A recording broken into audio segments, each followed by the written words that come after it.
Hello and welcome to Level Up and Friends, where those of us from the video game and comic book store Level Up Entertainment get together with some friends every week and talk about some topics that we're passionate about. This year we're going to be talking black issues and back issues, as I call it. I have some African American comic book fans and some comic book creators with us to talk about their experiences with representation and whatnot in the comic books.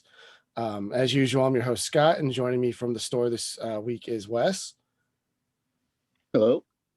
And then for my creators, we've got Kendall. Hello there. And then I've got Ari. Hola, ¿cómo están? ¿Cuándo es tu cumpleaños? C. So let's get a little more in-depth introductions. Ari, how long have you been, you're an artist. How long have you been working in that industry now? So, I have been an artist for as long as I can remember. I've got about 20 years of experience or so doing comics, caricatures, and illustration, animation. Yeah, and Kendall, you're other than me, you're the person who's been on the show the most. But we haven't had a chance to really talk about your comics work yet. Yeah, I mean, I feel like there's not a ton to say. I feel like me and Scott have been friends for a long time, maybe almost 18 years. Better part of 20 years, yeah. Yeah, and I've always talked about making comics, but it's a fairly new thing for me. In the past 5 years, I've been writing a comic that my wife draws called Star Savior Bunny. Yeah. Mm. And Wes, you've Star Savior Mommy? Bunny, like a bunny rabbit. And Wes, how long have you been reading comic books? Like longer, I think, than at least Kendall and I have been around. Pretty much. I've been reading comics for about 45 years now. Yeah. Started when I was 7. Oh my gosh. I didn't even start when I was 7. But yeah, so, obviously all of you guys' lives, you've been African American. I have not. So I'm going to let you guys try to lead the conversation a little bit more. And I, as a white person, I want to shut up and listen a little bit. But, I'll interject a little bit when I have some questions. Okay. I'll start with you, Ari. What have been some of your inspirations or influences over your career? As far as comics go, some of my biggest influences in terms of creators whose work I enjoy have been Rumiko Takahashi, Claire Wendling, a lot of the work of French comic creators, like the creators of the Sky Dolls series. I really, really love that work and the way the characters are designed and drawn, all the action and fluidity. I'm really enjoying some of the newer French comics that are coming out that have like a very Disney-esque style, some of the Mickey Mouse stuff that they've recently put out, and some of the Scrooge McDuck stuff that's been coming out. So my work, I would say, is definitely got a heavy anime and Disney influence, manga influence to it. I predominantly love working in black and white. That is my favorite medium. I like color and I can do color, but I just find that black and white is extremely beautiful and simplistic at the same time. Some of my favorite inkers include Sean Gordon Murphy. He worked on like Punk Rock Jesus, and he did like Tokyo. What was it? Was it Tokyo Ghoul? No. Yeah, Tokyo Ghoul. And I also really am big influenced by like a lot of the 80s cartoons. So I really love like Tiny Toons and the Teenage Mutant Ninja Turtles and a lot of that stuff from the Saturday morning cartoons from when I was a kid. So Those are all some of my major influences in my work. Also, for a long while, I was heavily into the work of Bruce Timm. So you'll see some of that in my figures as well. So I would say that that's kind of the mixture of things that you'll see in my drawing, especially if I'm drawing like female characters and more adult styled characters. Um, but also I try to really embrace my own personal style. So like I feel like when it comes to comics and illustration and style, that a person has their own fingerprint. Like no person can, a person can copy another artist 100%, but they'll never be that other artist. So their work will always have its own unique fingerprint, no matter how much they really try to incorporate someone else into what they do. So yeah, currently I have my own little comic strip called Tornado Alley, and I work on that. I produced like a little self-published book not too long ago. I was also featured in the Black Comics books, so you can find my work in Black Comics Returns, as well as the first Black Comics book, which is out of print now. I was also featured in African American Classics, which is another book that came out some years ago that featured stories from historic African American writers like Zora Neale Hurston, for example, and they adapted those stories into short comics. So I participated in creating comics with that. So yeah, I mean, aside from that, just a little bit more of my history. I've worked doing graphic design work. I used to work for a company named Mata Design in New York, which was like a illustration company. So we did children's books, coloring books, Where's Waldo books. We actually did. um, I also did a little bit of work for Warner Brothers as a character design cleanup artist for Scooby-Doo. And I've worked many years as a caricature artist and also run my own caricature artist business, where I draw people at events and parties and do live drawing for entertainment. So that's pretty much the whole of my art life. All right, I'm glad you got it in a nutshell for us. What about you, Kendall? What have been some of your influences as a creator? Oh, my influences. I feel like I'm going to have a lot of overlapping ones. Really big influence on me, of course, is Eastman and Laird and the Teenage Mutant Ninja Turtles. You know, just two nerds who were sitting in their living room and created this crazy wild thing. Yeah, it's crazy because it was just a joke, and it's like spawned this huge like multi like national media empire. Yeah, ridiculous. Mhm. But yeah, they are big influences for me. Um, other cartoonists, Mike Allred is one of my favorites. He does a great job at mixing like the classic superhero look with like a more like surreal dreamlike almost David Lynchian kind of atmosphere. Yeah, also heavily influenced by manga. Rumiko Takahashi's one of my favorites, as well as Akira Toriyama. And Naoko Takeuchi. I mean, it's not comics, but heavily influenced by Hayao Miyazaki. Yeah. What else do I don't know. I really like this is tough. This Yeah, always it's happens. fine. I mean, there's tons of things I know that you didn't mention. Like I know you've been big into the X-Men and like different things that, like everything kind of finds a way to seep in a little bit.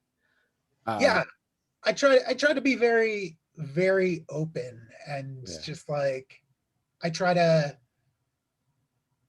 give everything a chance because I want to take everything in and just absorb it like a sponge. Yeah. So, everyone here is from relatively different generations. So I want to speak to maybe that uh, experience as you're finding representation in comics.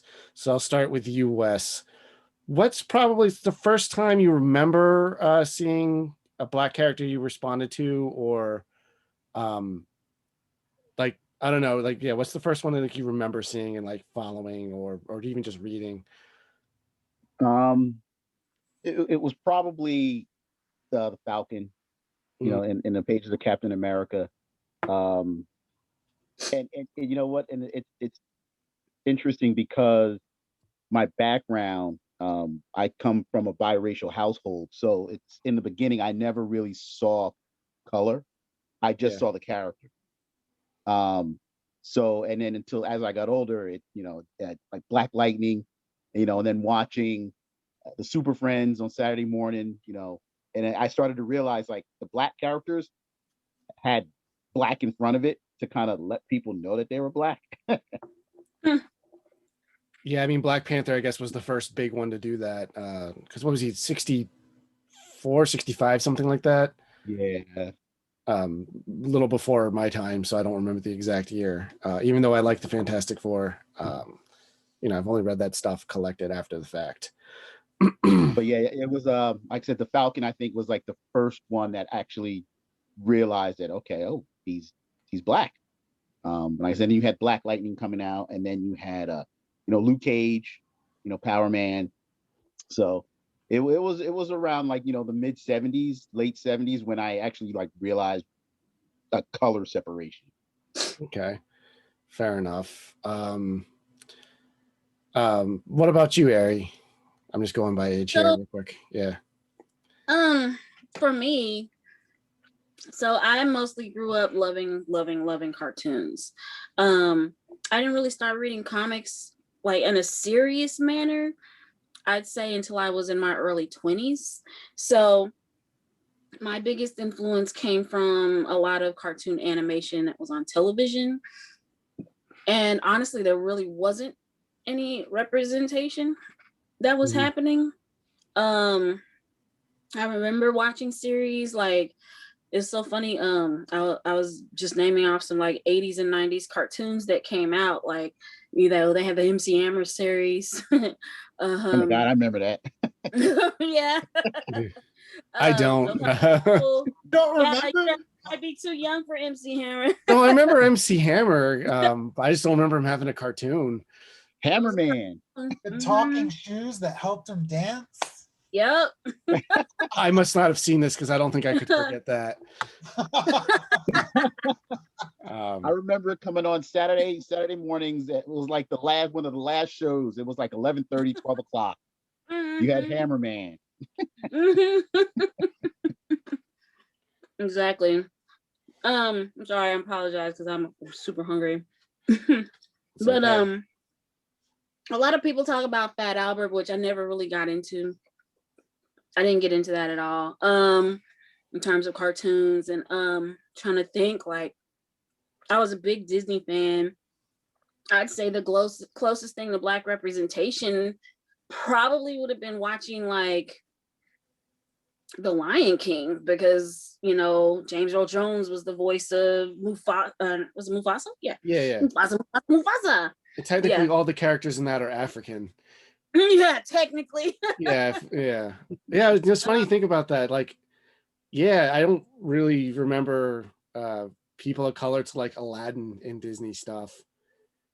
I mean, I don't really even count Disney's Aladdin as a film of people of color, but people used to say that Jasmine was the Black Princess. Like, nah, no, she's not. Well, I know it was originally supposed to be Baghdad, but they changed it to be a fictionalized version of that. So I guess they're really Yeah, more Middle Eastern than. I mean, still that's still a person of color, but like and one. still, Yeah, because it's Disney, it's gonna still be whitewashed a lot. I, of I mean, course. like, that's how it goes. So in terms of comics, like I said, I didn't really start reading till I was in 20s. So when I really started picking up comics, my biggest thing growing up would have probably been comics in the newspaper. I loved reading Garfield. I loved reading the Peanuts. I really loved reading like just like all the super cartoony fun, very animated cartoon illustrations that you could see in the funny papers. So like that was my biggest comics experience when I was younger. I didn't have access to comic book stores, and I really didn't start reading comic books until I started getting access at the libraries. So I used to go to the library a lot as a kid, and they finally started carrying manga, and that's when I started like finding long form graphic novel style comics, and that influence was Rumiko Takahashi because I was really into Ranma One Half. So honestly, when it comes to African American influence in comics and stuff, for me, I just wasn't seeing that.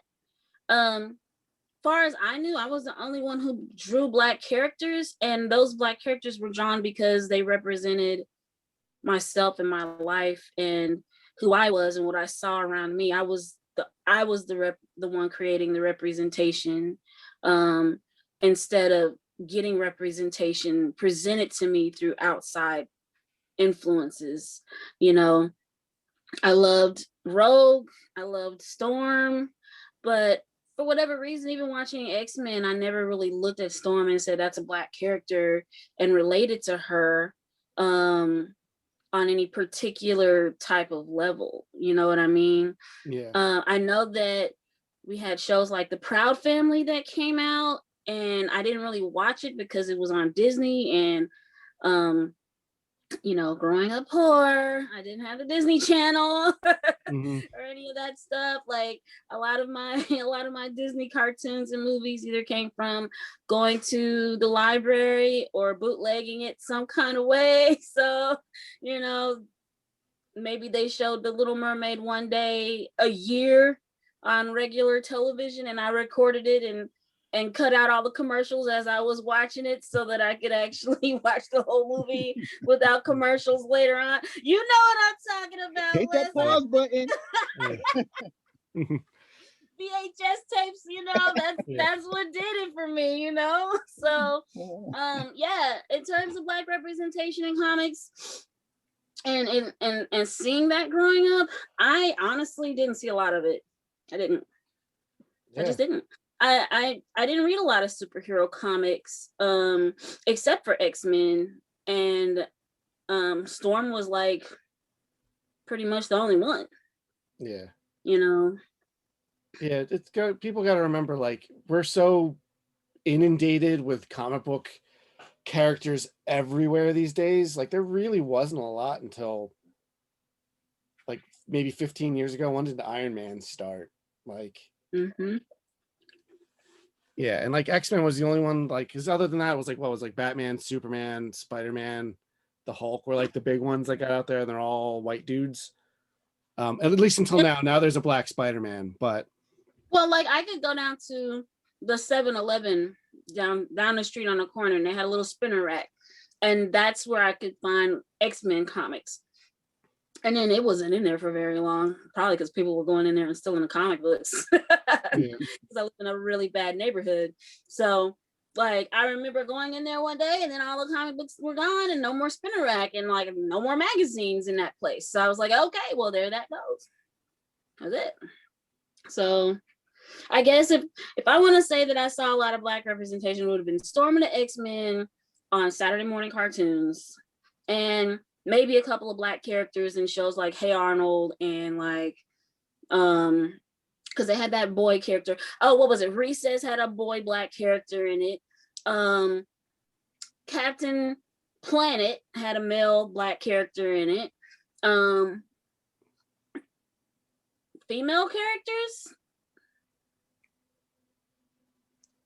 yeah, I can only think of Storm from that time period.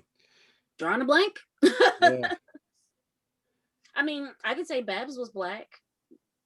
All She right. was a rat. She had a spirit of a Black woman. Did she? I thought she was pink. Oh yeah, that's right. You're right. Yeah. What about you, Kendall? Yeah, completely forgot about Kwame from Captain Planet.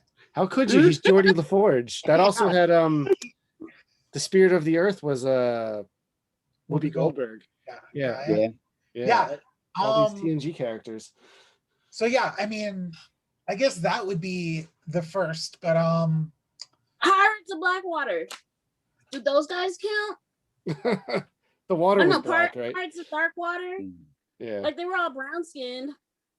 It's been a while since I've thought about that. I just remember there was this weird bird monkey thing, and that's all I can remember from it. I think they were brown skinned. You know what? Now I'm drawing a blanks. I don't remember now. Yeah. Like, wait a second. What did they look like? there was some kind of future race that doesn't exist yet. Fern Gully. Nope, never mind. Yeah, I say that was all white people. The black guy was the thing. The bad guy was like Black Sludge. Yeah. Played by a white guy. Yeah, played by Tim Curry. Yeah. So yeah, representation. Atlantis. Nobody liked Atlantis, but It's got a cult following now. Like, it wasn't like a major hit at the time. No. And even then, like Princess and the Frog, I don't think was a big hit. Don't even start with Princess and the Frog. We won't talk about that then. Please. Kendall, what about you? What's some of your earliest times you've noticed representation? So yeah, I mean, there was definitely Storm, but I remember very early on getting like a collection that had like that introduced the giant size X-Men team. And it shows Professor X and he goes to Africa and recruits Storm. So while she definitely was black, she's African. Yeah, she wasn't African American, you know what I mean? Nope. She was a bit different, so not super relatable. So like even now in society, a lot of people who are African do not associate themselves as being like even people who are African who are born in America are like, no, don't call me black. I am this tribe, I am Ghanaian, I am this, I am that. They do not associate. It's they consider it disrespectful if you refer to them as black and not African. That's awesome that they know their tribes though. Well, their families are coming directly from overseas and then starting over in America, and they end up growing up here and being born here, So technically they're African American if you really, really want to, put a label on it, but they're like, no.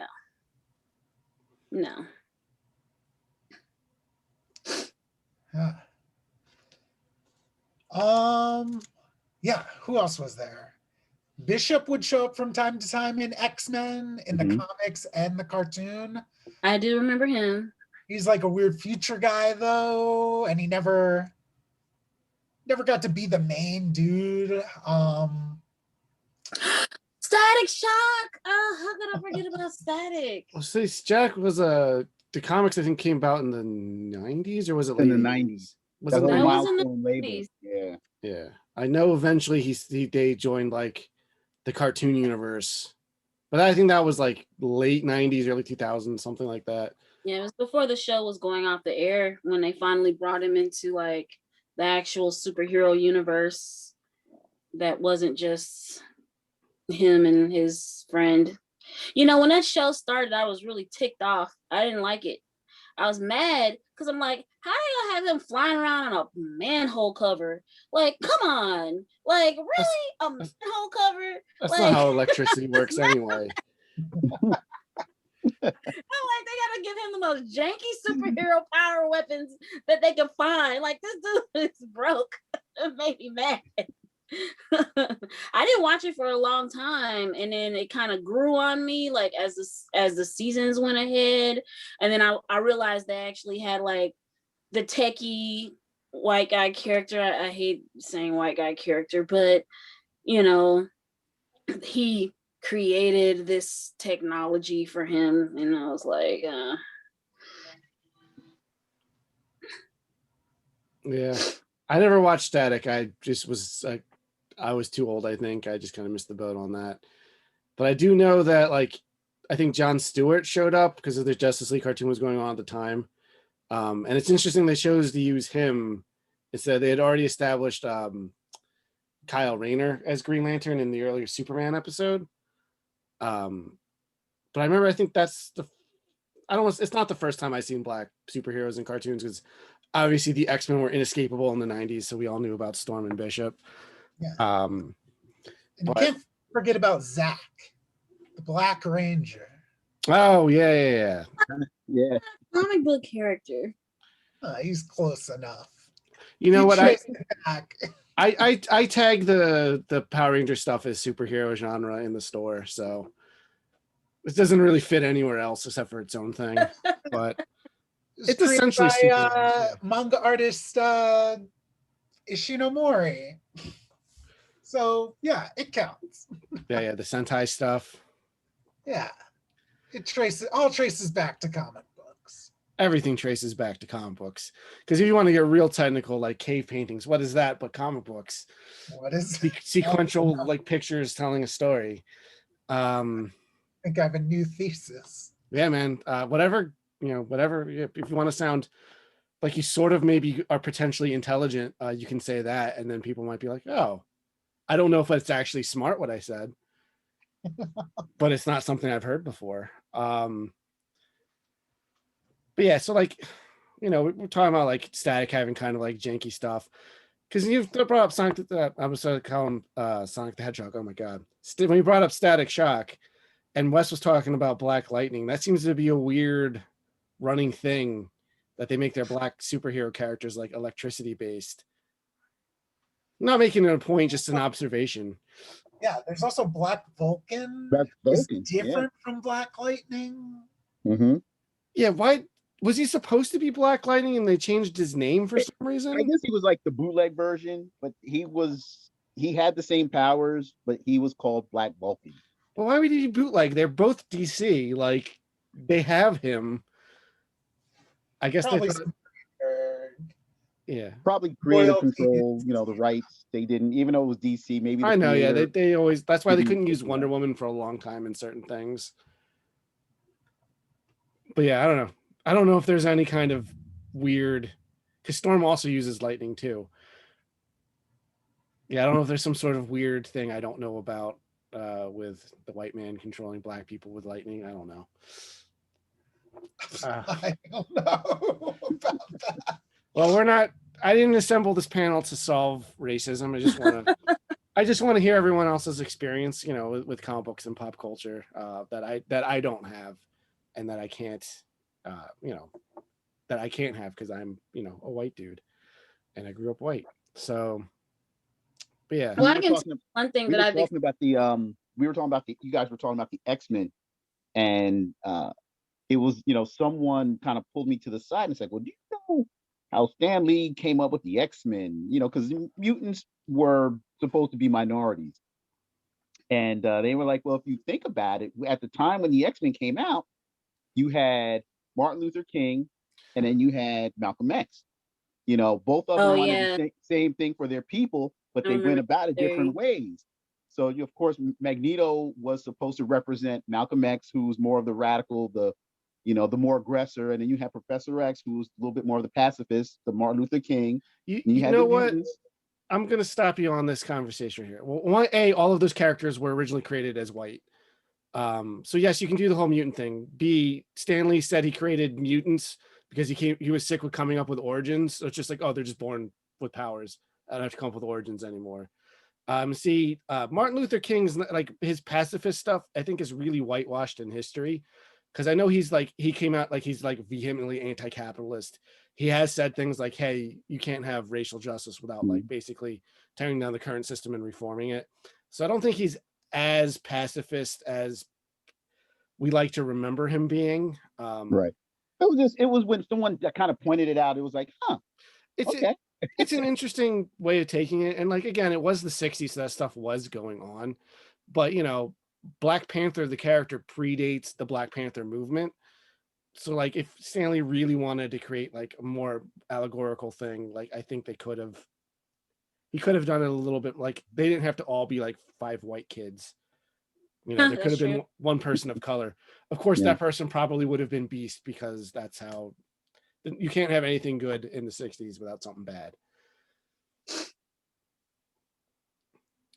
I was gonna say, you know, one of the things that I can speak to as an African American creator is one of the things that I've come up against, and as a weird opposition. And actually, I was talking to a friend about this the other day, is people being unwilling to purchase, or scared to purchase, or scared to associate with anything that looks remotely African American when they see it in stores or at shows, because they feel like they're not going to relate to it.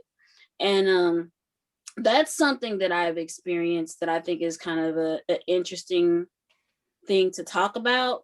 Like like for example, my main character is a Black character, but my comics are drawn in black and white.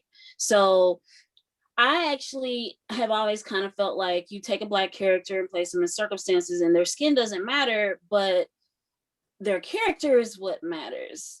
But I find that sometimes I'll get white people who'll come up, and I hate to say white people, but sometimes I get white people who come up and they'll purchase the book, and or they'll be like, "Oh, this looks like something my kid might like," and they'll look at the characters and think it's funny or whatever. But predominantly, I always attract African American buyers, young women who get super excited to see a Black female character, like she's not a superhero, but like they're just like, oh, it's a comic with Black character that's a girl, you know. So I get a lot of that. And instead of just being like, it's a comic with a great story and it's really something to enjoy and that anybody can have fun with. So I really sometimes get frustrated with this idea that um skin tone and race comes to the forefront over story. However, when you look at characters like Black Panther, and like we're talking about Black Lightning, and a lot of those different characters that were created by Caucasian men who were writing comics, like anyone would buy those, but the writers were Caucasian. But when you put a Black face behind it, people kind of start to shy away, or they start to go, I can't relate to that, or they start to think it's going to have something to do with racism or something to do with hip hop. Like I actually had a person once go, oh, your work is hip hop, right? And I'm like, hip hop? Like, no. And they're like, yeah, but you draw Black characters. And I'm like, I don't know anything about hip hop. Like I listen to some of the music, but I'm not drawing b-boys. I'm not drawing people, you know, with giant stereo systems on their shoulders and like, you know, sweatsuits and stuff on, like, you know, all the stereotypical hip hop styled things. Like I literally, my character is based on the Wizard of Oz. She wears a blue dress and runs around in like the forest, like seriously. So I don't know what's hip hop about that at all. And Yeah. so there's this automatic stereotype that gets placed on anything when you see a Black creator's face behind the characters and the characters are Black. Now I could probably do a whole story of characters that are any race, and if the characters are any other race, no one will care. They'll still be like, oh, this looks like an interesting story. This still looks like an interesting book. I'm going to buy this. You know, they don't think anything of it. But yeah, when the characters look like you and you're trying to sell it, it seems to be a whole different ballgame, in my opinion. Unless, like I said, you're, you know, I don't know, name an artist who worked on Black Panther who was not John Romita Jr. American. There you go. Yeah. You're John Romita Jr. Everybody's gonna buy your stuff. Yeah. And they're not going to be intimidated by it, and they're not going to feel like, oh, this is a Black thing, so this isn't for me. And I feel like I've seen that, and I feel like I've heard people say that, like, even in the African American community, like, I did a comic book show, and you were there some years ago, Scott. The Ekbach show that was in Philadelphia, and people were like, even though most of the people in the room were Black, who were buyers, they were kind of like tiptoeing up to my table, like, like they were breaking some kind of rule or something. Like, it was weird. But then I had a friend of mine who came with me, or who came by. Also, he didn't come with me, but he was sitting behind my table. And when I would leave to go to a panel or go do something, he would run the table for me. He's like, Ari, I sold more of your books than you did. Yeah. I don't know. I walked up and bought stuff, so I can't. I don't know what other people are missing out on, but I guess the question would be: do you guys see any like lack of open-mindedness to people of other ethnicities purchasing African American work, and especially when that work is represented by someone who is African American as opposed to any other race? And have any of you guys experienced or seen that? To be fair, since our comic book store, we're not making the comics there, so it's a little bit different. But like, for instance, I didn't know for Dwayne McDuffie or Christopher Priest were Black until way after the fact. So like maybe just me having a name and just that, and not having people stands on its own a little bit more. I think, I don't know, also like speaking as a person who goes to cons and stuff, sometimes depending on who's there selling their books, regardless of color, I might be intimidated one way or another. I don't feel that anymore now that I've known a lot of people that make comic books. Like, they're just normal people. You can just talk to them regardless of race. But yeah, I don't know. I mean, I think Wes, back me up on this. I think we have a pretty good mix of comic regulars in terms of like, yeah, we do. Yeah, like we've got a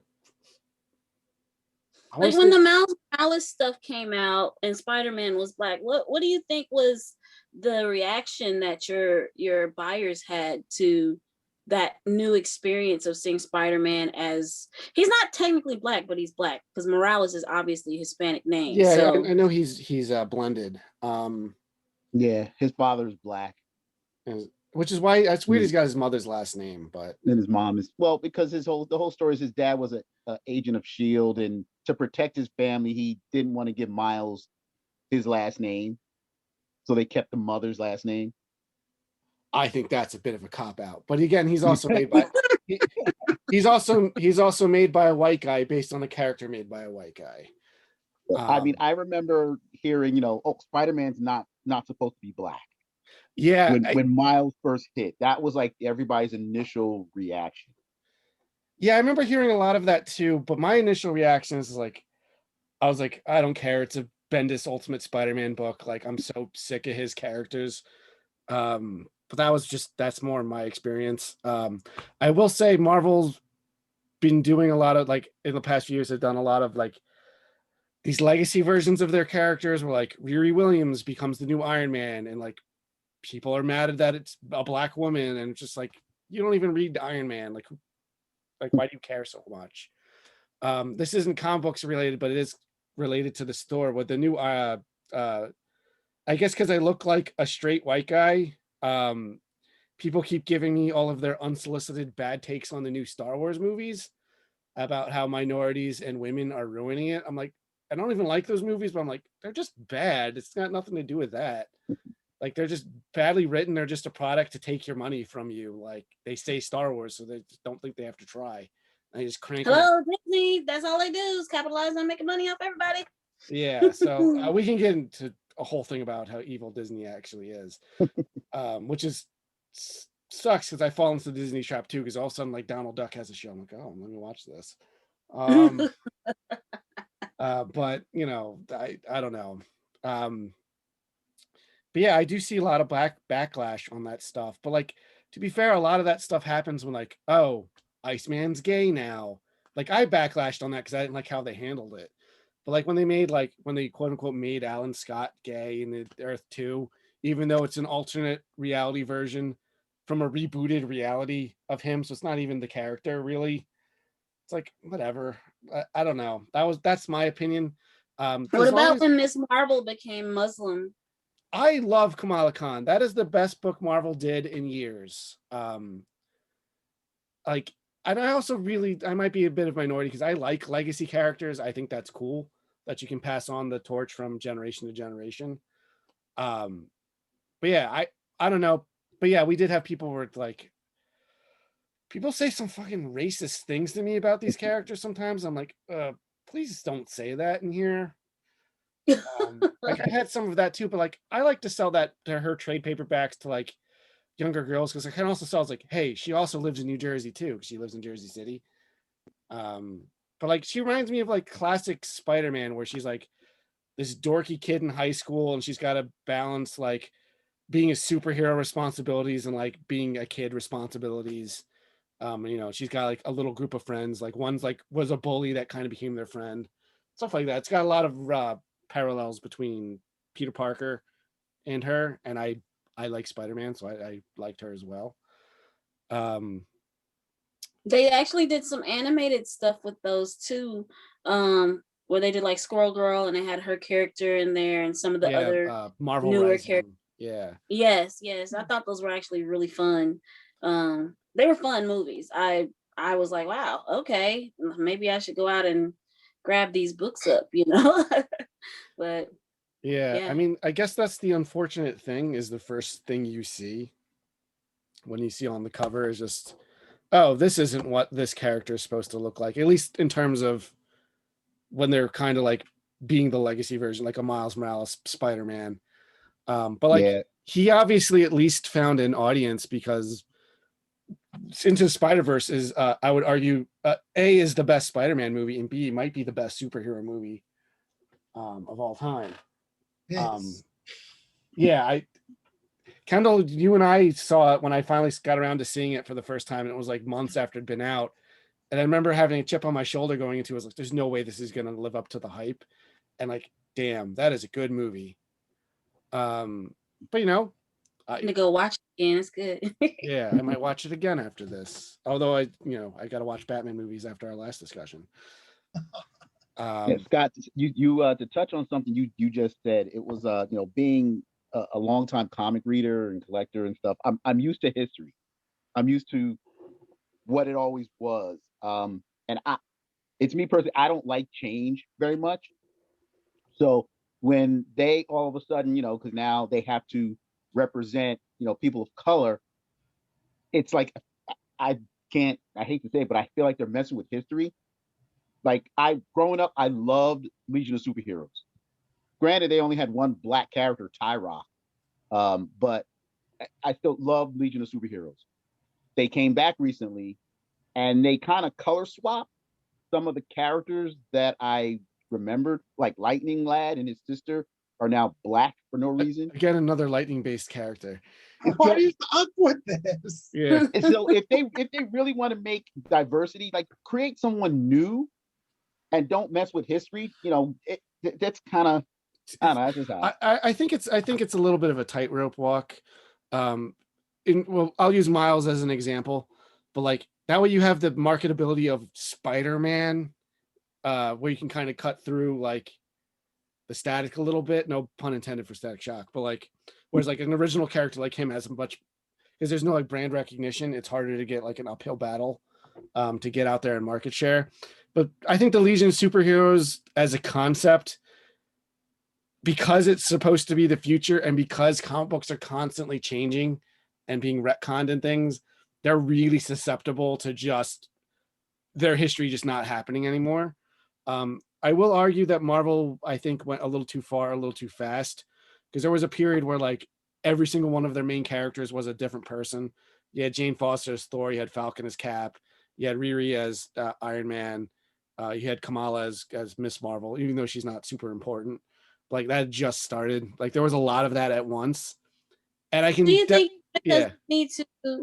Do you think it's because they need to start speaking to the newer generation of coming, millennials, I guess you could say, who are coming about? I mean, because like, yeah, you guys have like your history and all those things that you love about comics, but we've got new creators coming on the scene, younger artists coming on the screen who have been influenced by other things, especially with anime being such a big thing now. There's like that's such a huge influence on the newer creators that are coming into the industry now,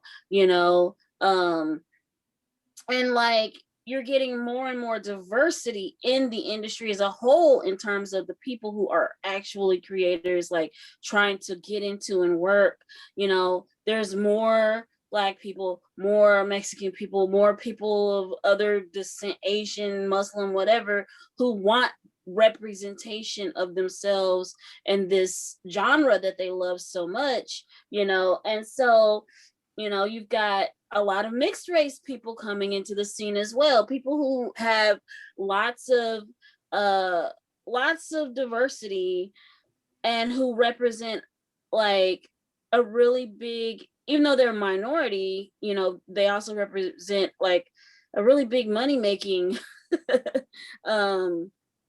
opportunity to a lot of the companies out here. So, when you're going to comic book conventions, like when I've gone to comic conventions, I meet a lot of individuals who are like, all I've ever seen of a comic book is a superhero movie. That's it.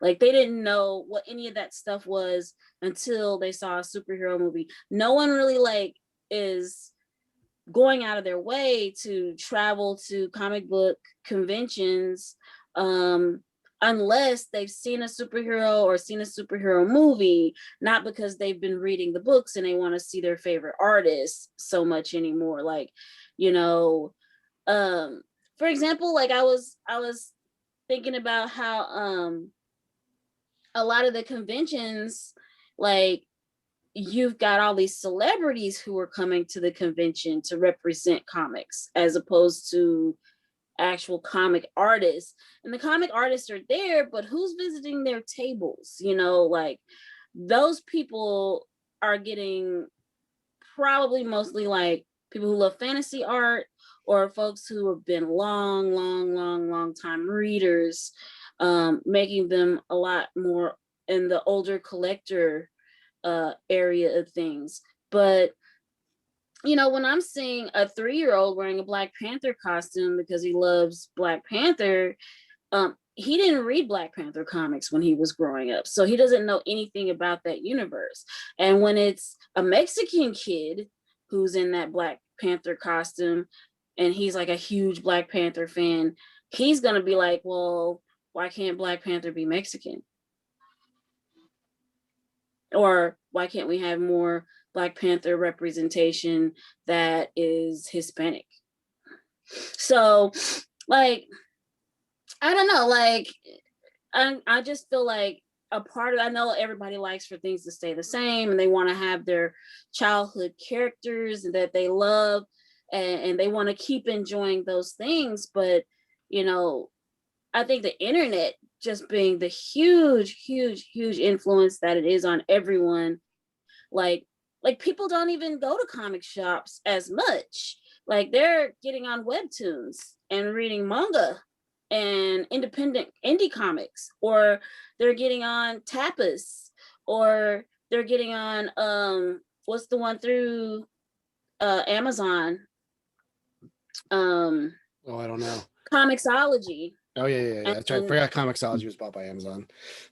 Yeah. Or if they are a kid and they're being exposed to comics, a lot of them are reading Scholastic's comics because there's a huge brand of like graphic novels being produced by Scholastics now, targeted towards younger kids. Oh yeah, and like Or Marvel and the DC make a lot of, library. Yeah, they make a lot of books specifically for like that Scholastic Book Fair crowd, and they do very well even in store. I try to make Mm-hmm. sure I keep them stocked up as much as I can. But like, See? I don't know. It's just one of those things. Like, yes, we want them. I always would rather they make new, interesting characters. But I've had this conversation with I think Wes and Kendall before. But like, I'm no longer precious about my comics. Give me something new. My biggest problem with your Marvel and your DC is they always will revert back to whatever their most Mhm. iconic form is. Because they Um, know what sells for them. yeah, Like it's well, kind of like how in TV now every movie that comes out is a freaking remake. yeah. Like, oh, why don't we remake Beetlejuice? Like, why can't we just watch the old Beetlejuice? Oh, let's do Coming to America too. Um, do we really need Coming to America too? Aren't all those people really old and halfway dead now? Yeah. Like, I mean, like seriously, James Earl Jones is like 100. Listen, I love James Earl Jones. He can do no wrong. No, I'm just saying, Yeah, like, I yeah. saw like a little cut scene in the commercial and he's laying in a bed and he looks half dead. I'm sorry, but he's in the movie. And I'm like, is that intentional or is he really half dead? Listen, everyone from the original Star Wars movies is starting to drop now, so I don't want to knock on wood here. But yeah, like all of those characters I mentioned that when Marvel did their big diversity push a couple years ago, they're all back to being white guys now. Like they're all back to their iconic marketable forms. It's like all that Mm. outrage they had at time. Like I remember I was really mad when they made Captain America a Nazi, but that's a totally different conversation. But again, he's back to being normal too. So it's like a lot of that stuff's It's cyclical. I mean, I think yeah. but I think characters of like real care and quality, like Miles is still running around. Like there's literally two Spider-Men in the universe, and it works. Well, he's his And my, own. yeah, Miles is just hugely popular, and still going strong. And how much of that do you think is people like legitimately liking his character, or just like, hey, it's Spider-Man, but he looks like me, kind of thing? I think it's a big combination of both. Yeah. And I say as someone who I draw caricatures at comic book conventions, and I've drawn a lot of young Black boys as Miles Morales. A lot. Yeah. Yeah. Yeah. So I don't know. Like he just had a really, like, how much did that video game starring him just sell? Like I've drawn so many young Black boys as Miles Morales, and then turned around and drawn a lot of other guys as Iron Spider-Man and Iron from Spider-Man is lame. they love them. Yeah. It's Miles Morales and Iron Spider-Man.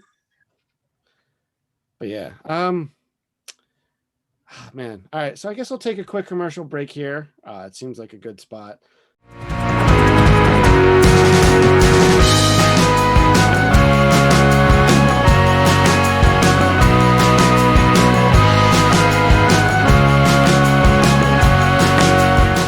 Created by husband and wife team Kendall and Kayla, Star Savior Bunny combines Sailor Moon-esque superheroics with the challenges of early adulthood.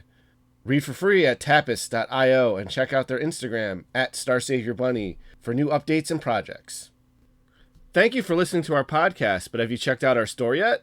We sell all kinds of nerdy products from comics and graphic novels to retro video games, model kits, toys, and statues, and more. Visit us at levelupentertainment.com, and as a special exploratory promotion, the first 20 people to use the code FRIENDSCAST at checkout will receive 10% off their first purchase. If this is successful, we will do more podcast exclusive promotions in the future. That's levelupentertainment.com and code FRIENDSCAST. FRIENDSCAST. Hi guys, my name is Ari Monroe, and I am the creator of the comic book Tornado Alley. You can check this out online through my website. I have two websites.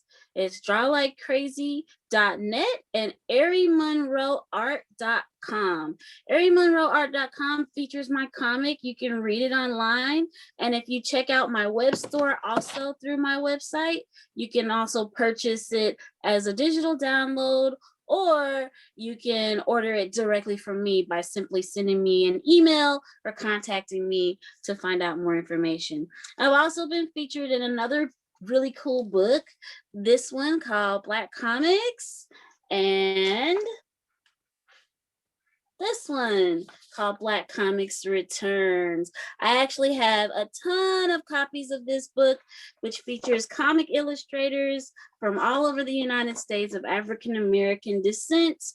And you can purchase them from me by just sending me an email or going to my website and contacting me through my website. So yeah, you should check out my work. I love drawing comics. I love like watching cartoons. And if you just want to follow me and see what I'm doing with me and my crazy kitty cat socks, just come on over to Instagram or on Facebook under the name Ari Monroe and or Draw Like Crazy. And if you're interested in commissions or you want to get your picture drawn and I can make you into a superhero, or I can even draw you just hanging out with your loved ones in a caricature style, and I'm always available for those things. So just drop me a note on Facebook, drop me a note on Instagram, or pop on into my contact list over on arimonroeart.com or drawlikecrazy.net to find out more information. Thanks for hanging out with me. Bye.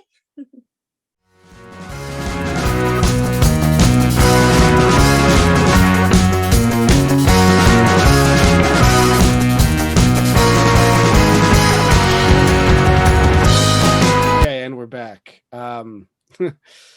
So Kendall, I'll start with you on this one. What do you think people could do, like not like create, both creators and maybe even like at least the big two, do to promote diversity in a way that you think is organic and maybe like avoid some of the pitfalls we've just discovered, or not discovered, discussed, I'm sorry. So, Like, what would you like to see them try to do? I would definitely like to see, so there's a big, I feel like there's resistance to, the whole diversity for diversity's sake. Mm. You can't just like have a Black character and expect it to be, expect them to be Great. loved by all. Mm-hmm. You have to put some Character. care into it. You gotta make it charming, make it, appealing not only to Black audiences, but to all audiences. That's how you get those like characters that stick around. So yeah, there's also on the other end of that spectrum, people who listened to our last episode would know I had a huge problem with the Batman versus Superman movie because with the exception of 2 Black characters in the entire movie, all the other Black people were either like armed guerrilla fighters in Africa or or like criminals in a prison cell, like shanking people. Like, it's very simple. Black people aren't animals. So like, I don't write them that way. Well, Yeah, I I think think it's such a low bar to clear too. that's a issue that comes up a lot. Stereotyping ends up being a huge struggle when creating characters of color, and not just Black characters, but of all races. I think it becomes a problem because with television, you're looking at the audience. Who's going to be the consumer of these things?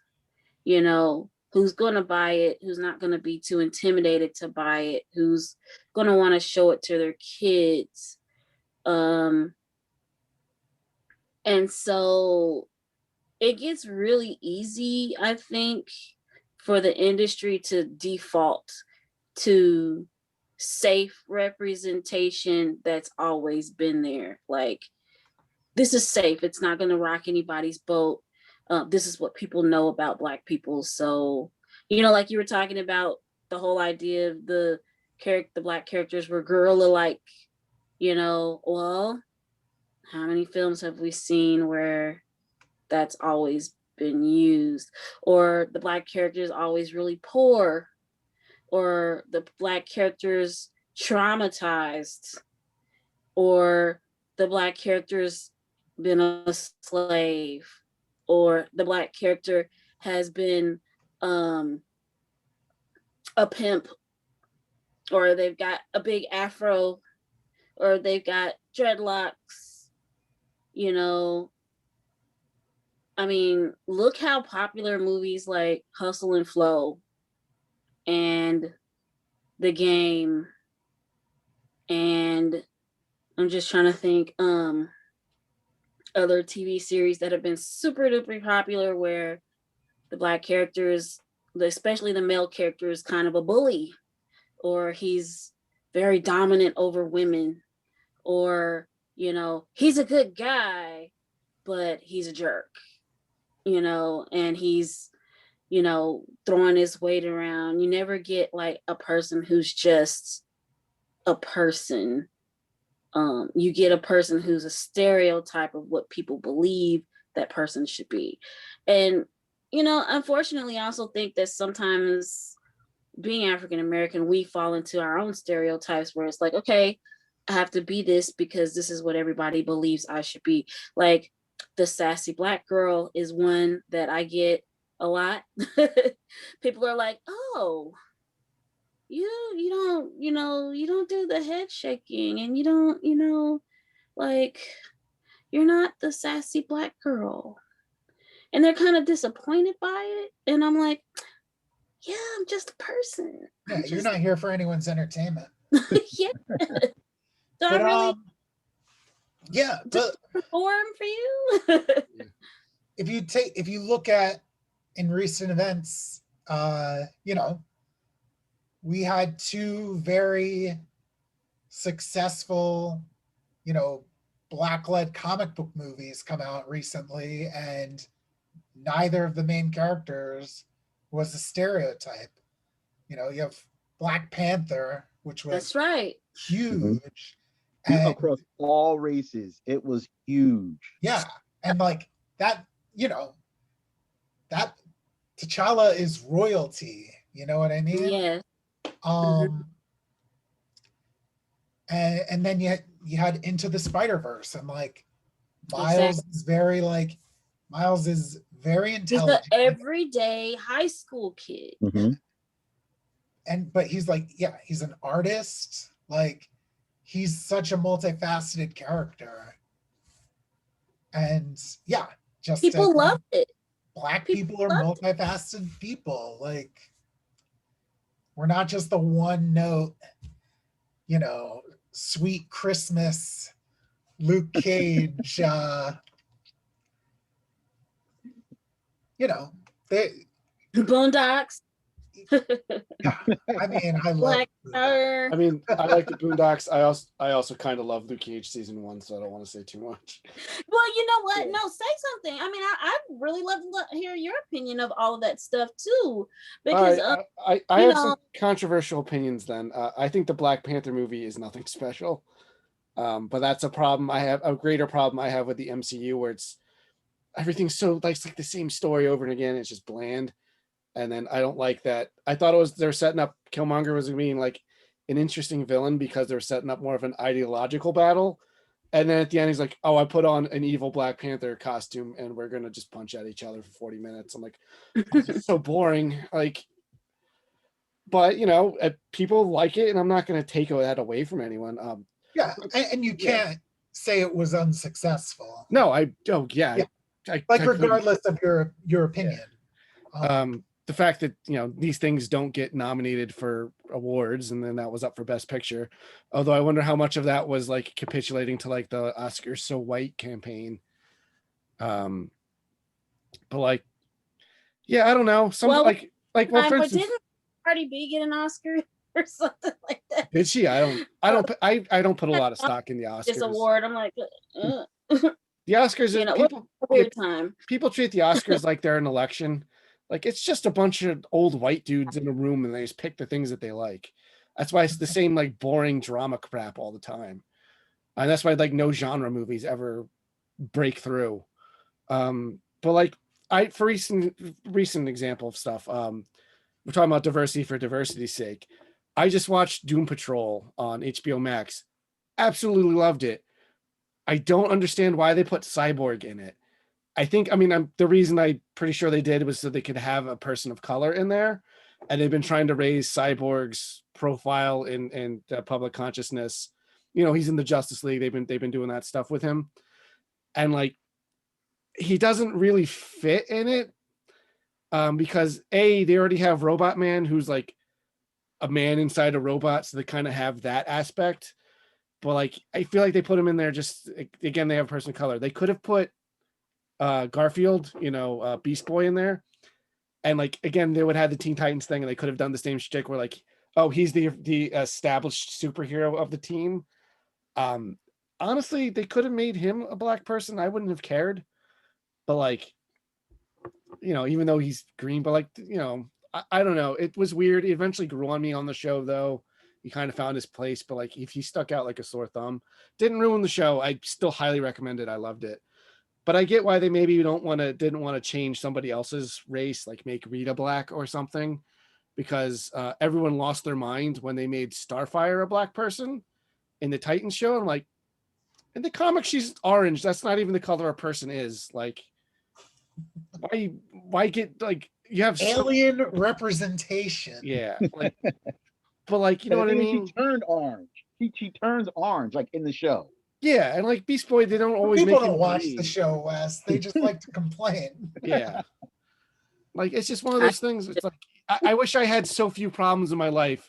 I could go complain to complete strangers about this because I had to hear about it all the time. But like they recast Domino in Deadpool 2 with Zazie Beetz, and people were mad. Like she just is white. I'm like, she doesn't look like any white person I've ever seen. She's got no color. Like, I don't know. I thought she was awesome in the movie. She has no color. You're right. Yeah, I thought she was, man. I thought she was awesome in that movie. She was my favorite part of it. I remember when I the think it's a good Fantastic actor. Four movie came Yeah. out, the recent one, and Michael B. Jordan was Johnny Storm. People lost their mind. I was like, I can see it. Whatever. They're adopted brother and sister. Who cares? It's like Johnny Storm is not black. The Human Torch is not black, and then they had someone that was white playing Sue. So it was like I just remember reading like comments and trolls, and it was just Yeah, it was bad. I think they made. Well- I think Sue was adopted, but they were still grew up as siblings. So like, whatever. I don't care because we haven't gotten anything remotely good for a Fantastic Four movie ever. So I was like, do something new and different. At least it's different. Oh wait, this movie was still bad, but like at least I didn't. It's not a thing I've seen before. But like I don't know. We'll see how Falcon does as the new Captain America and the new show. I don't know. I don't care. Like personally, not that he's a person of color. Just like I'm done with Marvel after Endgame. I haven't watched WandaVision yet, but everyone I know says it's great. Really good, Scott. You I should know. watch. It's almost over. I'll watch it soon. I don't like It's- the week. yeah. I don't like the weekly release schedule. I feel like a lot of things you dislike about Marvel movies, you'll like Okay. WandaVision. I did see them in their Halloween costumes where they look comic accurate, and it's hilarious. Dude, that episode gets pretty wild. Anyway, No spoilers. Yeah. anyway, there's not many black people in there. I guess one of the leads. Oh yeah, I know who's in it that you're referring to. But yeah, I don't know. I mean, I would like to see more LGBT representation in things. But like again, everyone can feel pandered to. Like you can feel when the companies are trust like, oh, here's Black Spider-Man. Like you can like not that maybe that's a bad example, but like here's Black Girl Iron Man. Like you feel like oh they're just doing that to I do that. feel like a lot of the Wonder Woman movies were pandering to women. Yeah, and like but you can tell when you're being pandered to rather than like when Falcon took over as Cap, I'm like, oh, that makes a lot of sense. He's been like his partner for millions of years, like not millions of years, but like a long time. Like, all right, I can see that. Like, whatever, it's Captain America that flies now. Like, that's neat. And I know that became like a big part of their story. I think was that one written by Ta-Nehisi Coates? I'm not sure. No, he just came on Captain America. Yeah, but I thought a creator of color wrote that Falcon Captain America book. I think it might have been Rick Remender. Was it? I thought Rick Remender wrote because that was when regular Cap was a Hydra agent. Oh no, that was Nick Spencer that wrote that, right? Yeah, I think it was Rick Remender. Okay. Who wrote that? Well, I know that was a big part of the first story was like kind of responding to the inevitable internet backlash because like first things like not my Captain America, but like nobody freaked out like that when Bucky took over Cap, even though he should be dead. Yeah, dude, it's rough. There's a lot of people get very angry. And like you said, half of them don't even read those comics. And Well, I complain to you when I see something stupid Yeah. that comics are doing, and it's just like, why? Well, I've always the phrase I've always used is comic fan, and I fall into this too. Comic fans aren't happy unless they're complaining.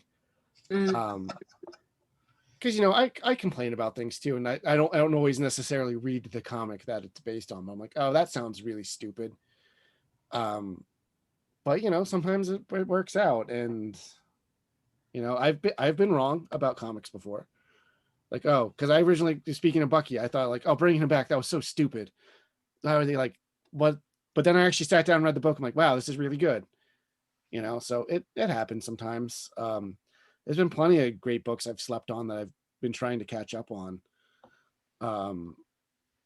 None with people of color that jumped in my mind right now.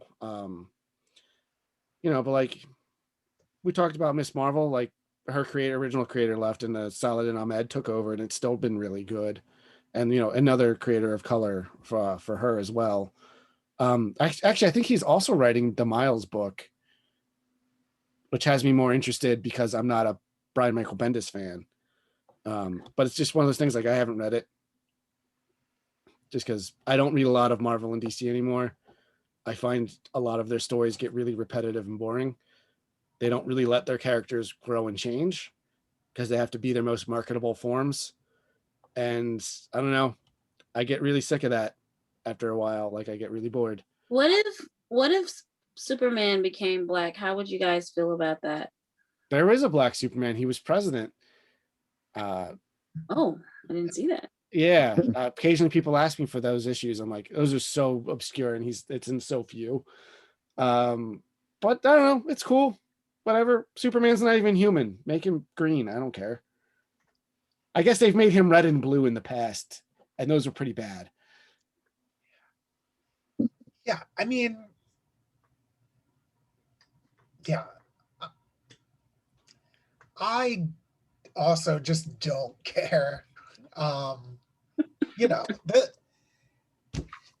comic. Oh, God, I don't want to talk smack on comics fans. Yeah. But Talk back, it makes the show more interesting. If it's really bad, I'll edit it out. Yeah. There you go. It's such like a toxic thing for no reason. I think if I like woke up tomorrow and it was in the news that Superman is black now forever, my first thought would be, this is going to be really exhausting. Yeah. Because like, you're gonna have, oh, here comes Comicsgate, and they're ready to,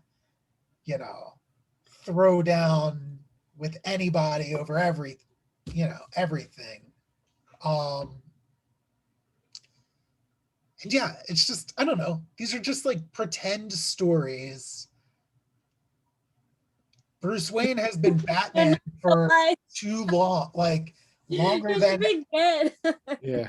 like, yeah, why? Like, I don't know. You're gonna get mad that,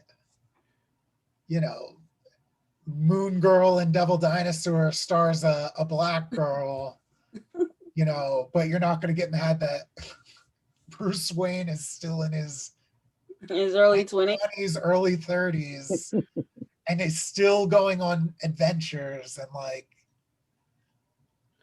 it's all dumb. None of it makes sense. Just like have fun and enjoy good stories. Well, we're mostly Turtles fans here. I remember when in Rise of the TMNT, people were mad that they made April black.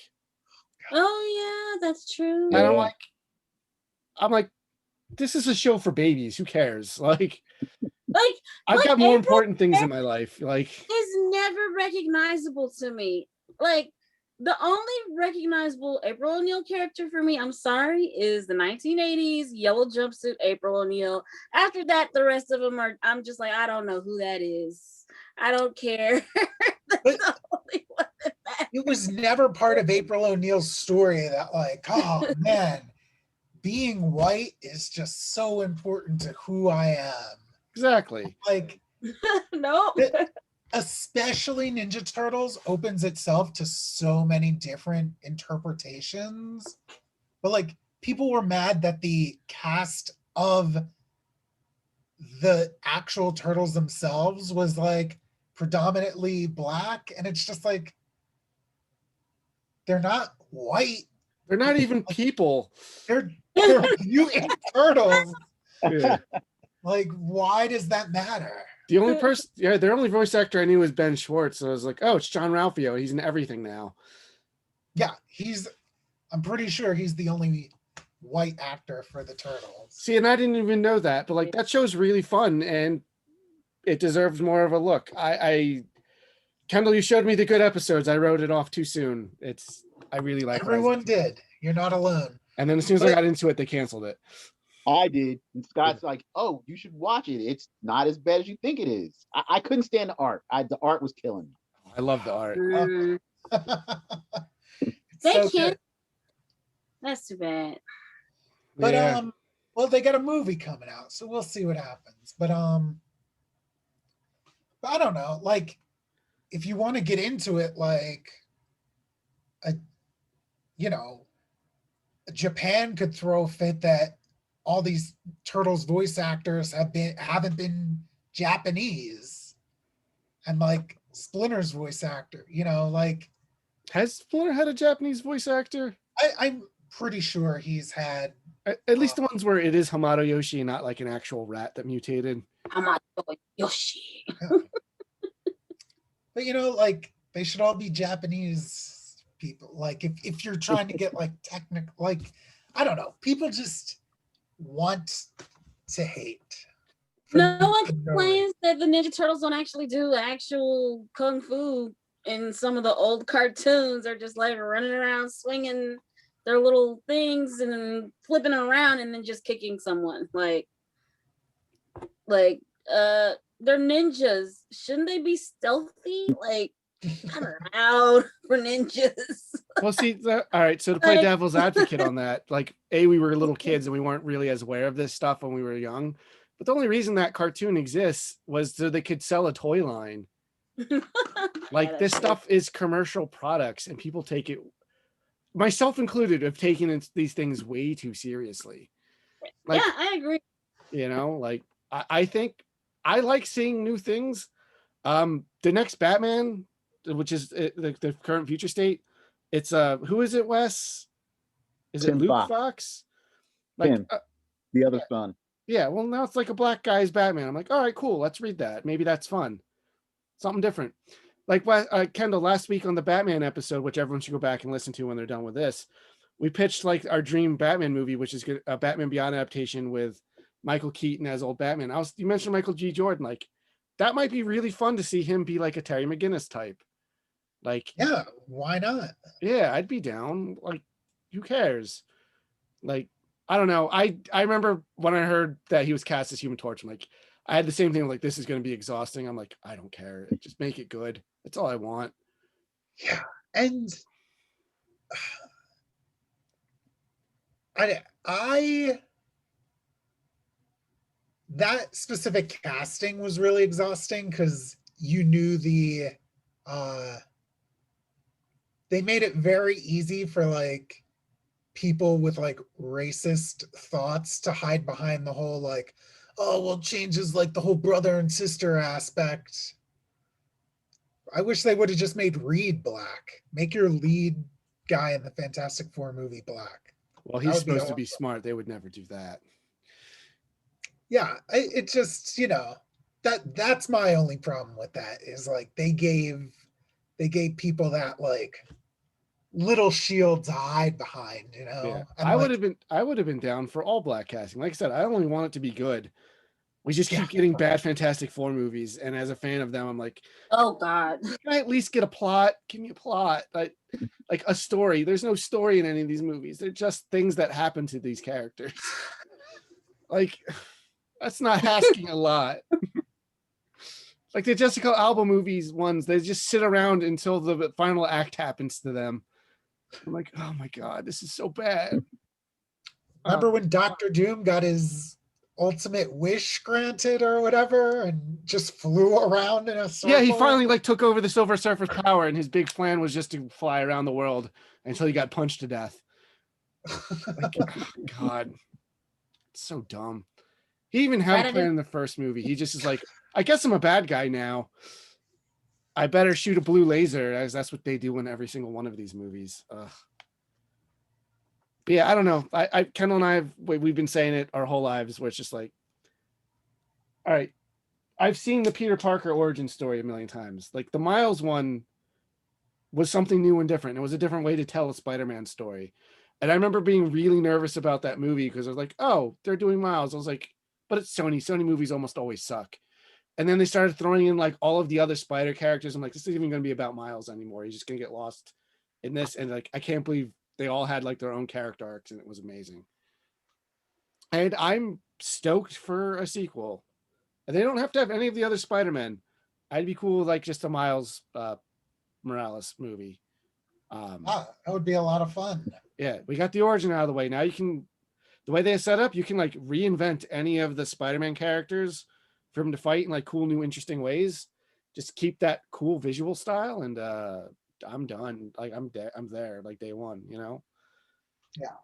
But yeah. So I guess the conclusion we have is you can have anyone of any color or persuasion of any type. Just make it good, and people respond to it. Yeah. Yeah. Just make it good and, make it enjoyable for anyone, and anyone will buy it, Yeah. Like a little originality doesn't hurt either. Just Yeah. if you're gonna have some diversity, try being creative and make a new character as opposed to just color swapping an old one.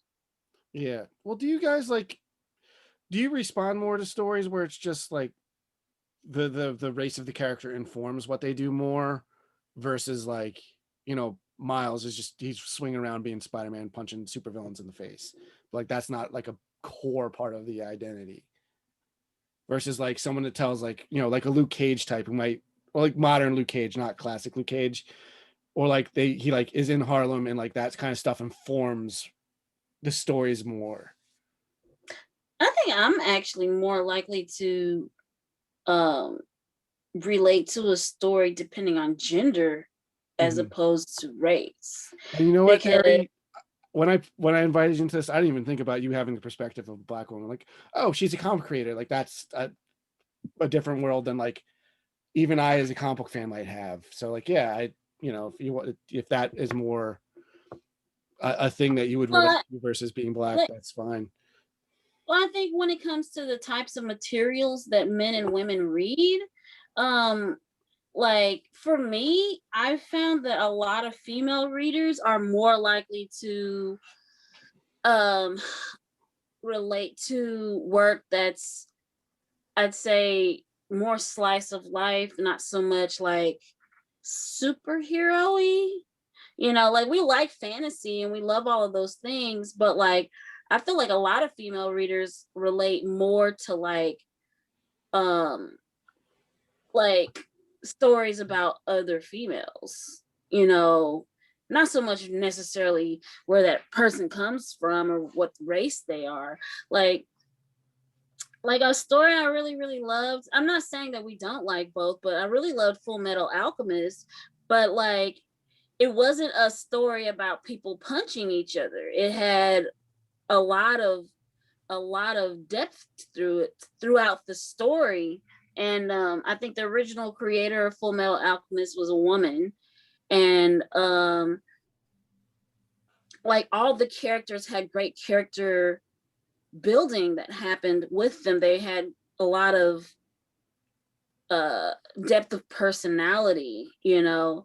But I've seen a lot of guys who love shows like Baki the Grappler, which is literally guys meeting in a dark room and then punching each other until they can't punch each other anymore, and then screaming a lot and being Just what happy. guys like to do, you know? Yeah, I'm just like, well, I guess that's what it That sounds like high is. school for me and Scott. Yeah. Oh yeah. I like- we- Lights. oh yeah. Men would always meet in dark rooms and take their shirts off and then get physical. Or is that just me? Like, there was a show called Iki Tosin, which is like it's one of those fanboy shows where it's like panty shots and big boobs and girls punching each other. And I meet guys who are like, that show's so fantastic. And I'm watching it like, why? Don't get it. You know? Mhm. I mean, I'm not saying that guys don't enjoy things with depth and like things like that. I'm not saying that either, because I know plenty of men who love Full Metal Alchemist and who love really deep like stories or whatever. Like, but I feel like a lot of guys also really just like like mindless violent things too. Like, you know, let's shoot things, let's punch things, I want to kick stuff. And then the girls are just sitting there like, I want to play with my Barbies. I mean, I'm not gonna say Dragon Ball doesn't hold a place in my heart. And that's almost nothing more than just punching and kicking at a certain point. Oh, what was that one show where the guy would get shot 7 times or something like that? Oh God. 7 times? That's Switch to the North Star. Oh, where he's got like it looks like the Big He's Dipper in got his like chest. yeah. I don't literally is punching. Let's destroy things. Like, it's just, I think that when it comes to stories and stuff, a lot of the differentiation of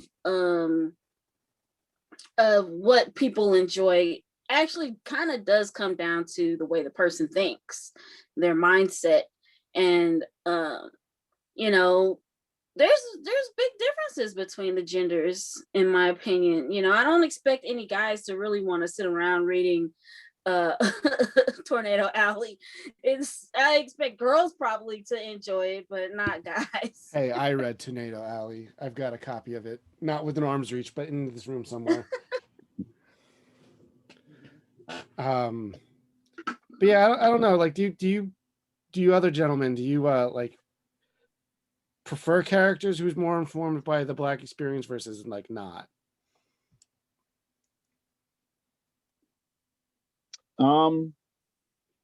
You know, we were talking about Miles. I mean, I'll stick with Miles. I enjoy his book.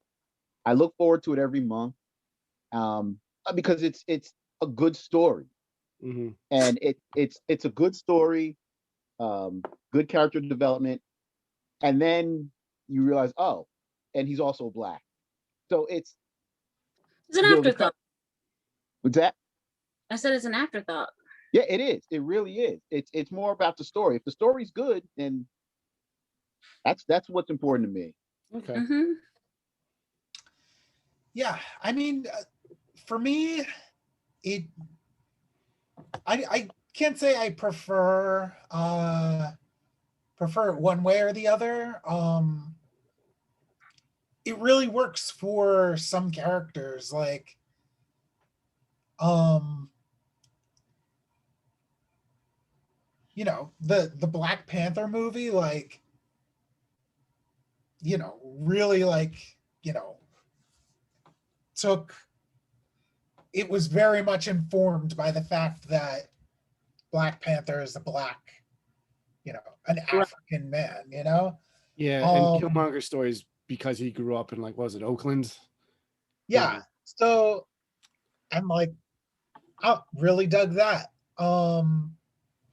But if you go and read early Black Panther, like Jack Kirby Black Panther, it barely has anything to do with that. Like Mm-hmm. it's little more than set Mm-hmm. dressing.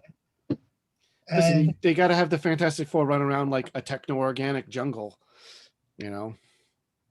yeah, well, just like Black Panther, like number like 1 through 3 or something. He's like searching for like a magic frog or something. Like Yeah. I don't know. And it's like barely informed, you know,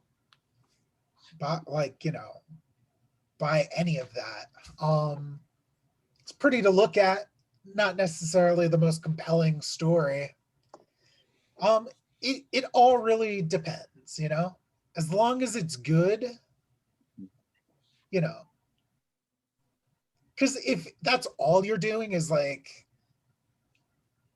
I don't know, it's hard. Like, Oh yeah, I didn't expect like a definitive, clear-cut answer. It's, something to think about. like you look at Into the Spider-Verse, to go back to Miles, like, Well, you know, in my opinion, you kind of have to look at it like just television and what we see on television now.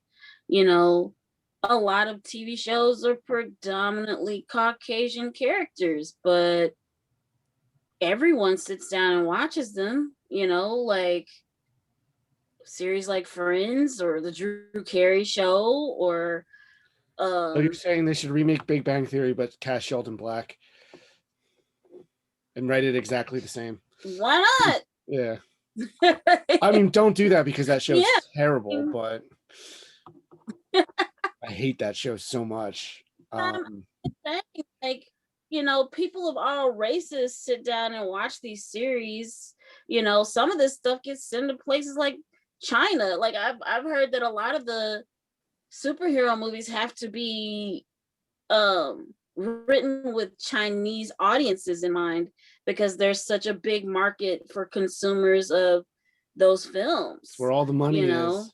Well, Larry, was it, speaking of that, because I know Soul is doing really well in China, was it you I was talking to about that where you didn't like the movie? The Pixar movie Soul? You really want me to answer that question? If you want. No, I didn't like the movie. All I right. didn't like the movie. I have yet to see it. I just don't feel like watching a movie about death. You thought it was great? I loved it. I thought it was okay. I thought it was okay? Oh, we've got all the opinions now. I have problems with it. I think my biggest problem with the film, I was okay with it until she said one single line in that whole film that set the whole tone for the movie for me. And he asked the small soul character, why do you have the voice of a white woman? And then she said, because I like being annoying or something like that. And like until that point, because then the character goes, I could have any voice. And then it mimics all these other voices out here. And then she says, when he says that, it gave a race to a raceless character. And because of that, everything that happened after that scene made me feel like the film was racist. Okay. Because that soul's played by Tina Fey, right? Mm-hmm. Again, I have not watched the movie, but like I've picked up some stuff just from osmosis. Doesn't she take over his body on Earth? Takes over his Yes. body.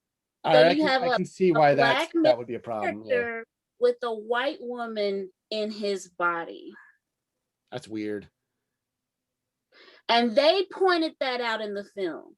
If they had done that and never said that one line in the whole film, I probably would have loved it.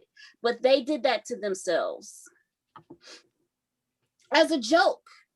Yeah. But it was a really bad joke.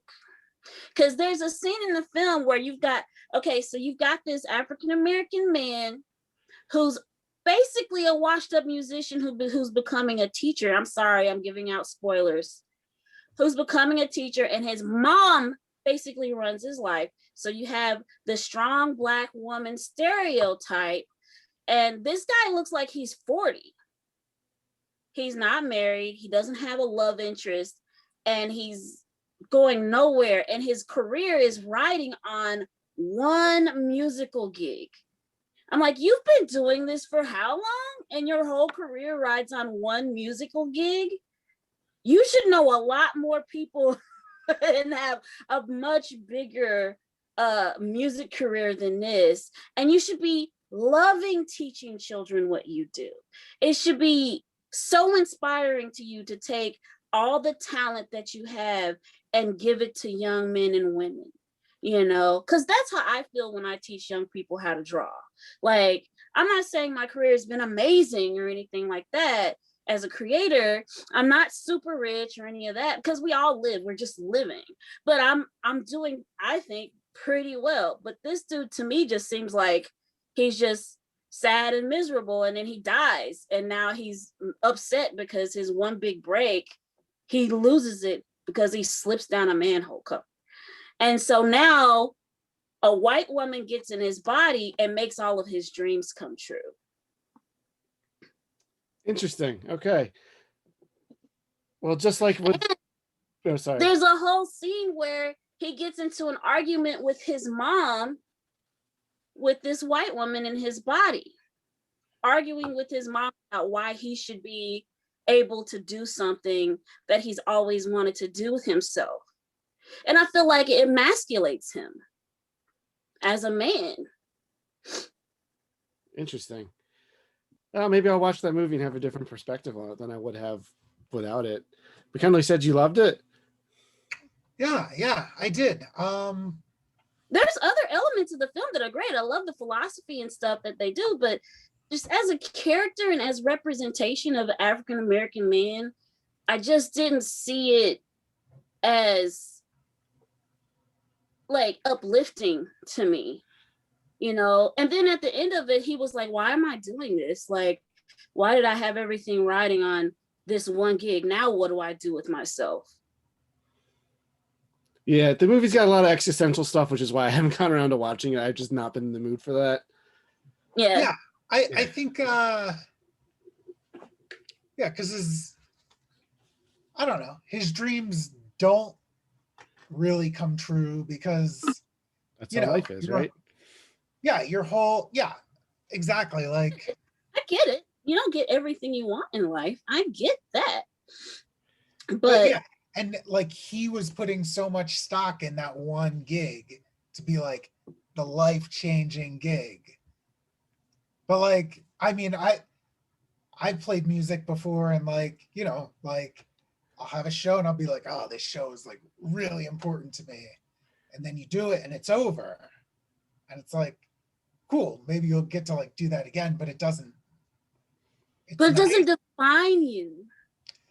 Yeah, exactly. And I think that's what he realizes at the end of the movie. And there'll be more. If you keep going, there's always more. Like there's always another opportunity to do a bigger and a bigger and a bigger. And you don't have to be a super, super famous creator, musician, or any of that to have what would technically be considered as success, because success, in my opinion, is defined by the person. So like if you're making say $30,000 a year steadily, but you get to do everything you always wanted to do and you're happy, then technically you've had a successful career, you know, even if that's as far as you ever get, you know, and you consistently continue to do that, you can say, hey, I could be happy. And now, you know, but I just kind of felt like the character was kind of sad about everything. And then he put everything into one idea.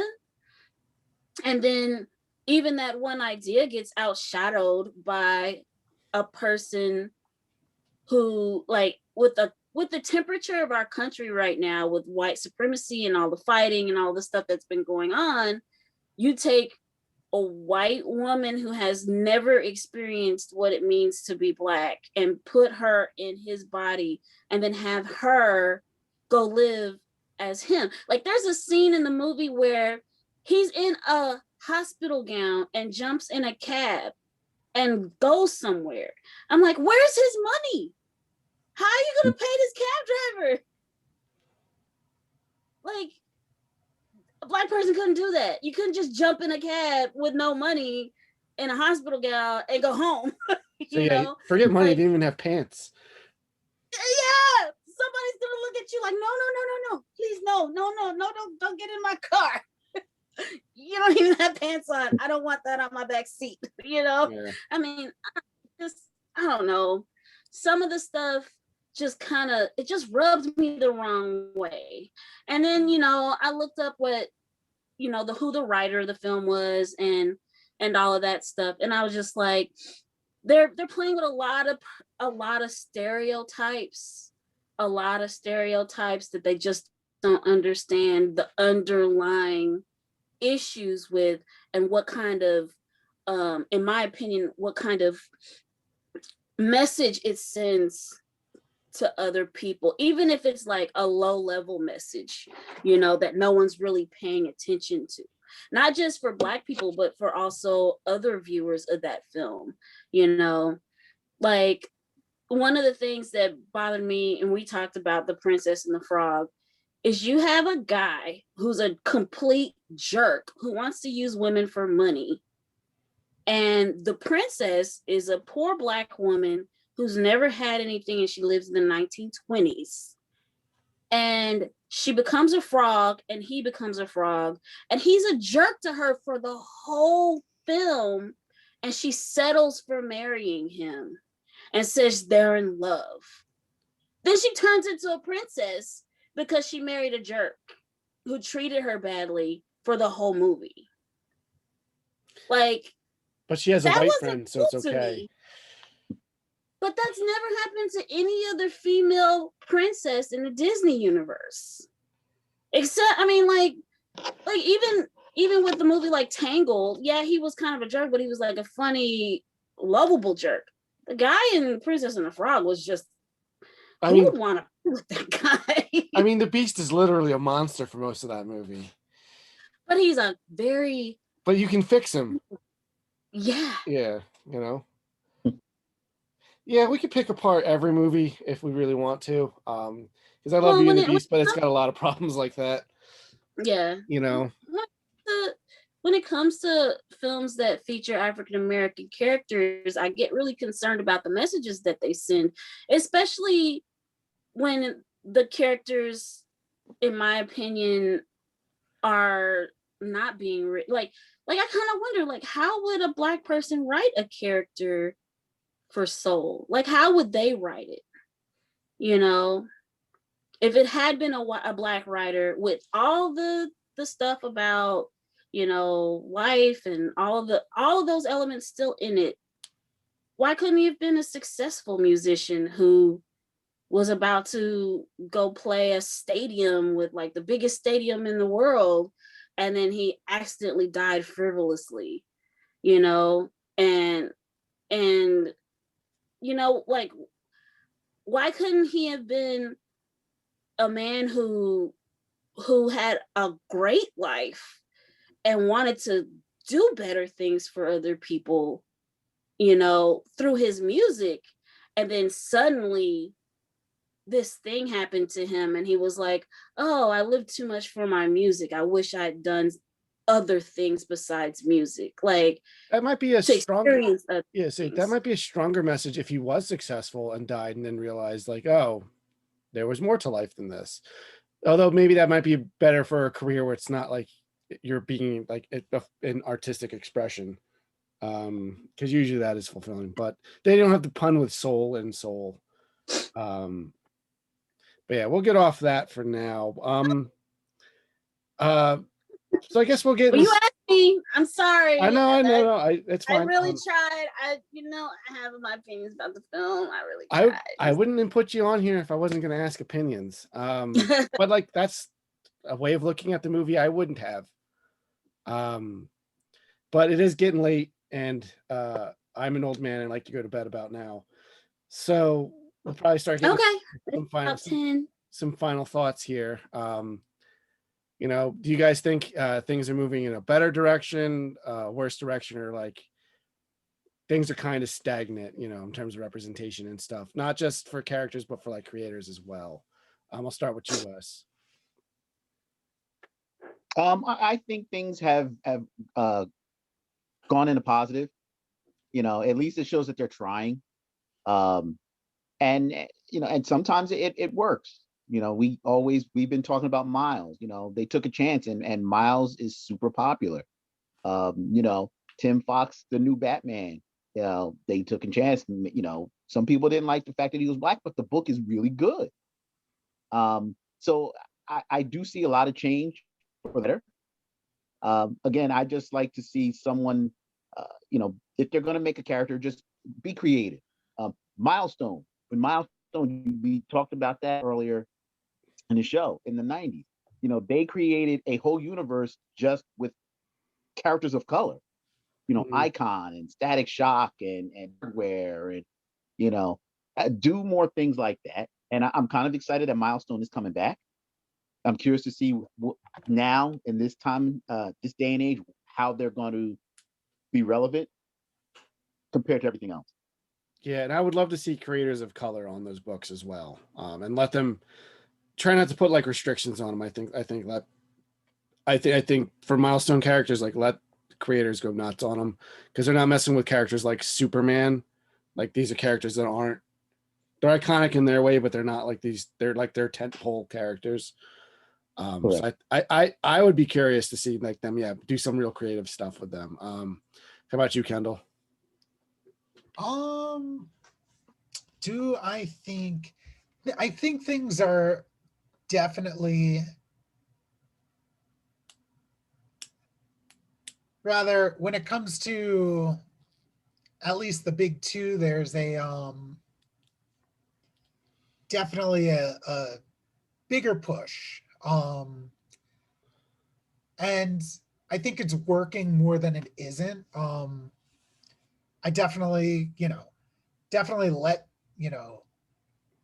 people of color write characters of color, but also, let creators of color also like write those iconic, you know, characters who've been around forever. Like, you know, Ta-Nehisi Coates on Captain America. You know, of course he would have a ton to say about that character, and I'm glad he's getting the chance to. Yeah, and then, hopefully in the indie scene, everyone's you know, helping each other out when they can, regardless of race. But it's always good to, keep your eye on folks who, whose voices have been silenced in the past. I think we're moving in a good direction, Okay. but there's still plenty of work to do. Well, of course. How about you, Ari? I absolutely agree with there being a lot of work to do. But yeah, we're moving in a good direction. I think that the internet, in the short amount of time that we've had the internet, and it's become a source of media, and sharing media, has revolutionized diversity in our entire culture, whether it's through film, through comics, through animation. Like, I know, for example, Netflix is like buying all kinds of titles, turning people's stories that were comics into TV shows, and they're really like creating representation across the board. I mean, it's packed with movies from Africa, movies from China and Korea, films from from Bollywood, things you would never ever see on broadcast television, just across the board. And I think even things like webtoons and comicsology, they're opening up spaces for comic creators that just never ever probably would have gotten the opportunity to share what they do or share their vision with the world, because you know of the big corporate, you got DC and Marvel, Disney and Warner Brothers, all like deciding for us what we should be consuming, you know. And because they decide what we should consume, when you get, a female Black Iron Man, all of a sudden it's revolutionary, and it's a new amazing thing that everyone should flock to. But when you really look at the full spectrum of things, there's all kinds of characters out there of all sorts of diverse creations. And it's open to us now in a way that it's never, ever, ever been. All you got to do is turn on your computer or your smartphone. And I think that because of that, we're going to continue to see a lot of voices come to the forefront, and a lot of perspectives come to the forefront. Like, especially when we talk about white culture, like films, like there's a show on Netflix called Hilda, Oh you yeah, know, yeah. is really sweet and really wonderful. You've got The Secret of Kells, which is about, Celtic culture. So you're not just getting diversity in Black people and Mexican people, you're getting diversity in white people too. It's not just, you know, barbarians and dragons. You've got so much out there that never gets seen, you know. So we're in a great time. All right. Even What white about you, people don't Scott? have to be stereotyped anymore. I mean, it's never been harder to be a white guy now. No, I'm just kidding. It's never been hard. I'll cut this joke out because that was really bad paced. But no, I mean, to be honest, like, again, I like to see representation, but I like to see it done well. I think as a whole, we've become a lot more cognizant of what we say and do in these things, and how that like carries weight with stuff, or at least I like to think that a lot, the people I associate with are trying to be more thoughtful with that stuff. I know I am. Um, but part of doing that is we have to have dialogues about how people, like, how the experiences are different and how people think and feel. And like, yeah, I mean, there's probably a time when I was younger, I would have been a lot more mad about, like, oh, I can't believe they made Falcon Captain America. But like, isn't it like, for lack of a better term, as an adult, I really don't care. Like I said, I'm no longer precious about comic books. As long as it's good, that's all I care about. And you know what? Like, I like reading and hearing and learning about, like, people with different experiences with me. Variety is the spice of life. Like I said, as long as it's good, that's all that matters. And I do think we're going in a better direction where it's not just like gender flipping or race changing like existing characters. I do think there is an effort to make unique spaces for characters of color. And the indie scene's great. I always tell people there's a book out there for somebody. You just have to look for it. You just have to escape. The big two are very, very much dominate the space. But you know what? Like, for all I know, DC might just announce that they're not doing single issue comics anymore. And there might be like this vacuum you can fill with all kinds of interesting stories and different creative characters. And a part of me kind of looks forward to that. A part of me that's a comic book fan, as a comic book retailer, I'm terrified of that prospect. All of a sudden, if I'm not seeing Batman issues, like, oh my God, how are we going to pay the rent? But,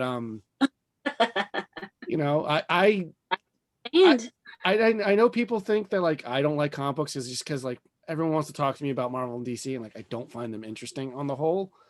But like I do really love comics, and it's a great medium, and I do think that we're going in a more positive direction. At least I like to think that we are. But you know, like I said, there's always gonna be these toxic elements. That's just how it is in any community. And we just have to learn how to get better about learning to deal with it and coexisting. And I don't know, maybe it's a small microcosm of our society as a whole. If we can help make the comic book community more open and inviting, and we lift each other up rather than tear each other down, maybe that'll ripple out into the real world. Yeah, so all right, I guess we solved racism. It's over. It's over finally. Yeah. I'll walk outside right now and Yeah. sing in the streets. No, I'm joking, but like, you know, comic books are silly and fun, but like there's a level of importance even in your silly and fun stuff, you know. Yeah. All of us have dedicated our lives to it in some way or another now. Either we're making comic books or we're selling them. But you know, I think we were always consuming like comics and pop culture. But now I'm starting to ramble. We should end this. So thank you so much for joining us. Thank you guys so much for coming out and chatting with me. I really appreciate it. I love getting into the serious topics every once in a while. Next week we'll be back to complain about Star Trek, I'm sure. Speaking of, Kendall, you just started Deep Space Nine. That's exciting. It is exciting. Yeah, you know, black lead. Yeah, exactly. Does anyone watch the new Star Trek? I don't like it. I haven't watched season 3, but I do dig it. Yeah. I haven't watched it yet, but like I'm like, okay, I might have a new thing to get into. Yeah. I love having addictions. Oh man, watch it and we'll come back on and we'll talk Star Trek. I talk about Star Trek like every other episode. But yeah, no, it's you know, kind of excited. I'm really excited for you to watch Deep Space Nine, Kendall. I think you're gonna like it. But yeah, so until next time, everyone, be safe.